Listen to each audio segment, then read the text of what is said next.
Welcome friends to spoken RD. আজকে আমরা একটি নতুন সাবজেক্ট নিয়ে আলোচনা করব, সেটা হচ্ছে কি have has had. Have has আপনারা নিশ্চয়ই জানেন যে হ্যাভ হ্যাজ মানে আমাদের থাকে বা আছে অর্থে ব্যবহার করি। তা হ্যাভ হ্যাজ হ্যাড এই তিনটে জিনিস আমাদের, হ্যাভ আর হ্যাজটা প্রেজেন্ট টেন্সে ব্যবহৃত হয় আর হ্যাডটা পাস্ট টেন্সে ব্যবহৃত হয়। তাই আমি টোটাল হ্যাভ হ্যাজ আর হ্যাডের অ্যাপ্লিকেশন ব্যবহারটা আজকে শেখাবো। দেখুন ভিডিওতে হ্যাভ হ্যাজ হ্যাড লেখা আছে। হ্যাভ হ্যাজ হ্যাডের যদি আমরা ভার্বটাকে আলোচনা করি থাকা অর্থে, তাহলে হ্যাভ বা হ্যাজের তিনটে ফর্ম আছে, V1, V2 আর V3। V1 ভার্বের ফার্স্ট ফর্ম, ভার্বের সেকেন্ড ফর্ম V2, ভার্বের থার্ড ফর্ম V3। তাহলে ভার্বের ফার্স্ট ফর্মে হ্যাভ বা হ্যাজ, ভার্বের সেকেন্ড ফর্মে হ্যাড, ভার্বের থার্ড ফর্মও হ্যাড। এটা হচ্ছে কি হ্যাভ বা হ্যাজের তিনটে ফর্ম, মানে ভার্বের তিনটে রূপ। এবার আমি হ্যাভ বা হ্যাজকে প্রেজেন্ট টেন্সে ব্যবহার করছি, বর্তমানকালে ব্যবহার করছি পজিটিভ সেন্টেন্স মানে হ্যাবাচক শব্দে।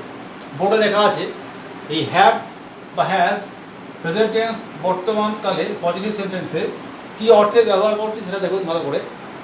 হ্যাভ মানে বা হ্যাজ মানে থাকা বা আছে, যেরকম আমার একটি পেন আছে, আই হ্যাভ এ পেন। তোমার একটি মোবাইল আছে, ইউ হ্যাভ এ মোবাইল। তার একটি পেন আছে, হি বা শি হ্যাজ এ পেন। আমাদের বাড়ি আছে, উই হ্যাভ হাউস। তাহলে আই, ইউ, হি বা শি বা উই প্রত্যেকের সঙ্গে হ্যাভ বা হ্যাজ এসছে প্রেজেন্ট টেন্সে। এই প্রত্যেকটা সেন্টেন্স কিন্তু আমাদের পজিটিভ বা হ্যাবাচক শব্দ, মানে আমরা এখানে সব হ্যাঁ অর্থে ব্যবহার করছি, কোনো না অর্থে কিন্তু নেই। ওই জন্য প্রত্যেকটা ক্ষেত্রে হ্যাভ বা হ্যাজ ডাইরেক্ট এসছে সাবজেক্টে পড়ে।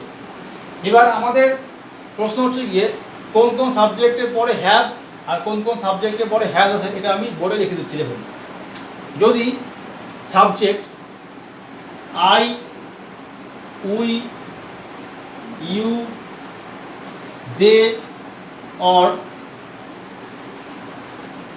আদার প্লুরাল থাকে তাহলে হ্যাভ আসবে। I, we, you, they or other plural মানে বহু বচন, তার সেই ক্ষেত্রে হ্যাভ আসবে। আর he, she or third person থাকলে কি আসবে? Has. He, she or third person থাকলে হ্যাজ আসবে, থার্ড পারসন সিঙ্গুলার। তাহলে I, we, you, they or অন্যান্য বহুবচন থাকলে হ্যাভ, আর he, she or third person থাকলে সিঙ্গুলার হ্যাজ। শেষ হয়ে যাবো আই হ্যাভ, আমার একটি পেন আছে, আই এর সঙ্গে হ্যাভ এসছে।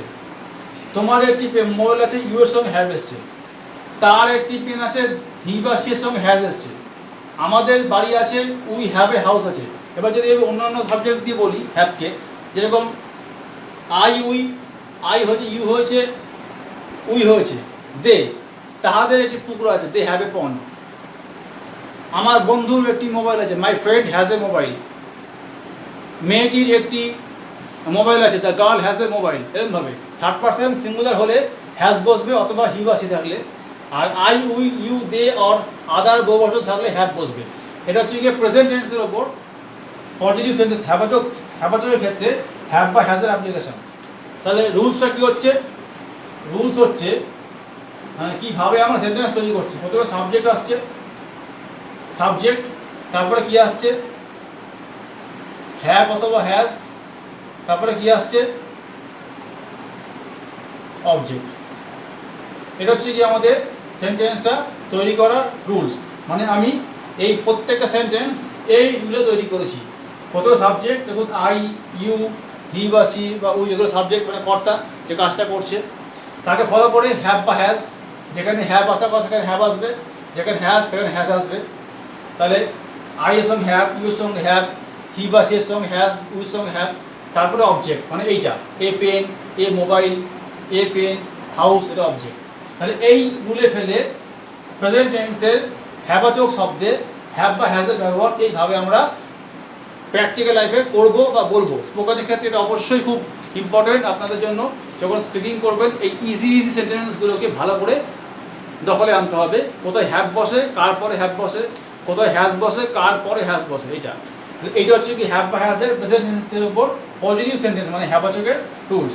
এবার আমি চলে যাব প্রেজেন্ট টেন্সের নাবাচকে। যখন না নেই অর্থে তখন কি আসবে দেখো, নেই অর্থে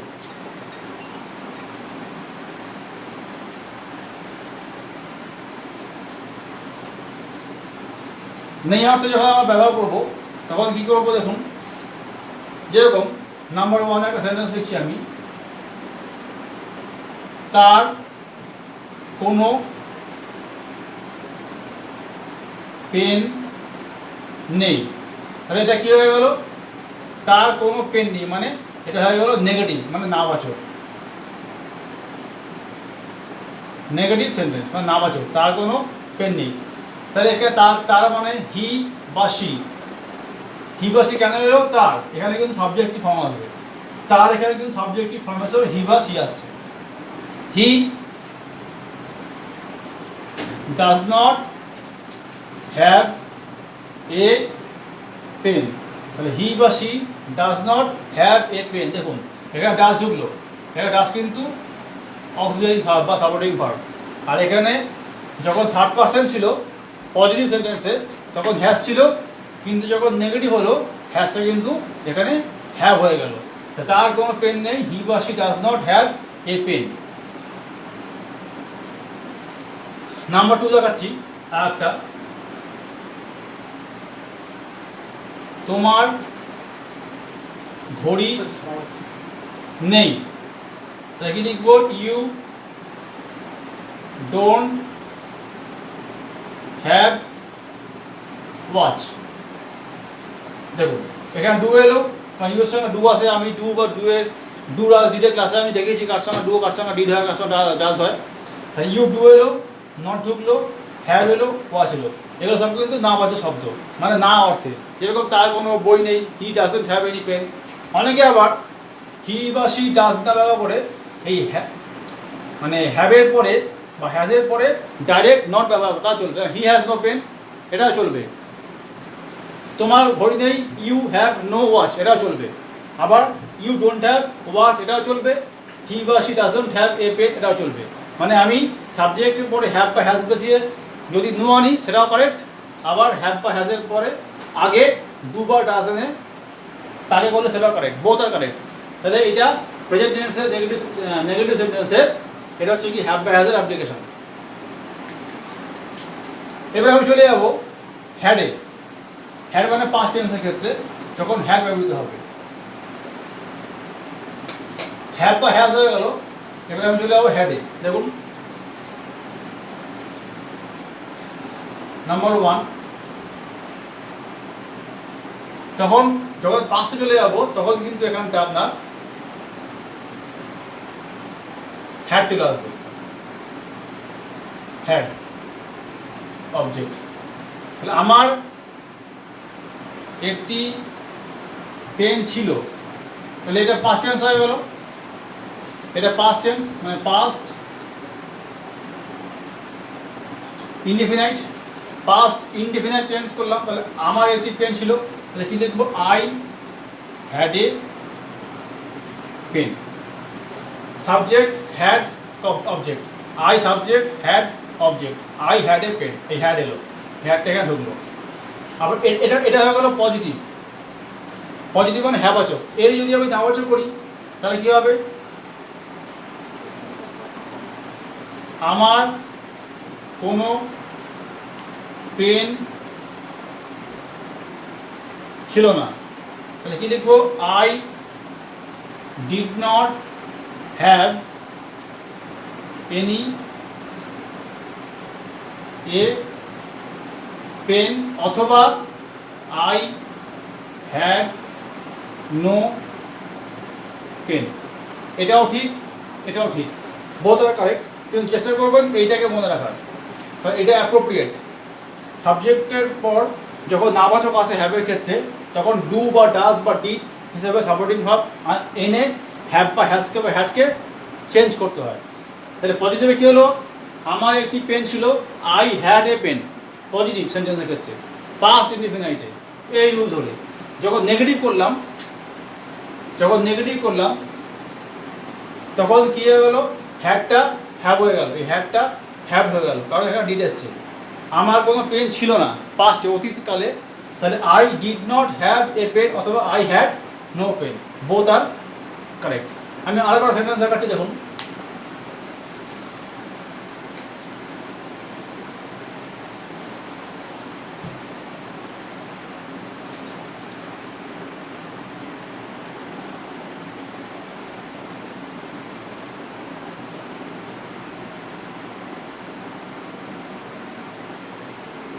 তার কাছে কোনো টাকা ছিল না, তাহলে এটাকে যদি আমি ডাইরেক্ট নেগেটিভ করি তাহলে আমি কী করব? এই সেন্টেন্সটাকে যদি আমি ডাইরেক্ট নেগেটিভ হ্যাভ বা হ্যাজ দিয়ে করতে চাই তাহলে কী করব? তাহলে হি বা she did not have any money. এটা কিন্তু নেগেটিভ সেন্টেন্স, নাবাচক, এটা নাবাচক শব্দ। তাহলে তার কাছে কোনো টাকা ছিল না, হি বা শি ডিড নট হ্যাভ, এখানে ডিড ঢুকলো, এখানে হ্যাভ চলে এলো, হি বা she did not have any money.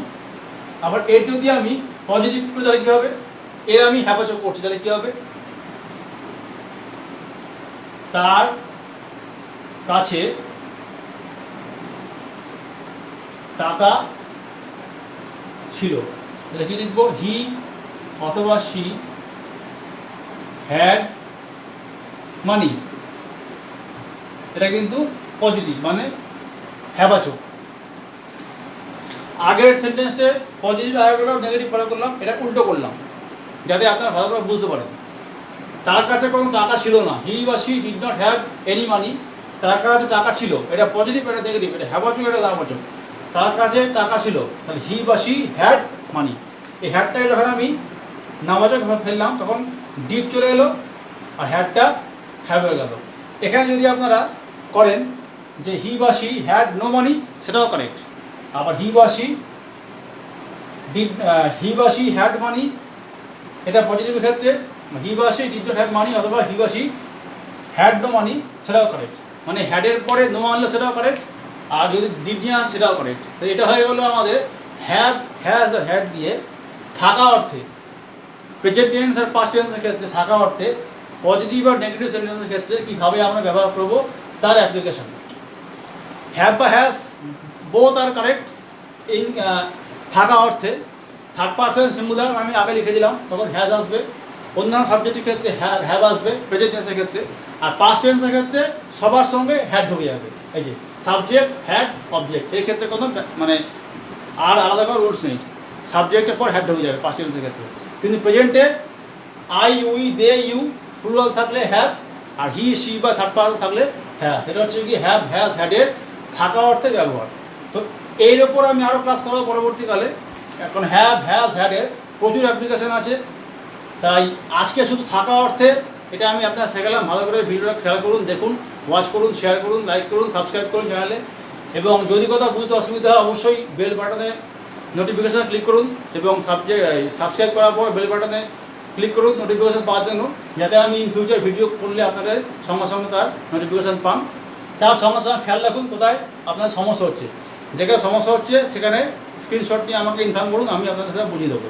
অর্থাৎ হ্যাভ, হ্যাজ, হ্যাডের পরবর্তী ক্লাসে আমরা প্রেজেন্ট পারফেক্ট টেন্স শিখবো, হ্যাভ কোনো হ্যাভ হ্যাজ আছে, পাস্ট পারফেক্ট টেন্সে হ্যাড আছে সেটাও শিখবো, আর ফিউচার পারফেক্ট টেন্সও উইল হ্যাভ, শ্যাল হ্যাভ সেটাও শিখবো।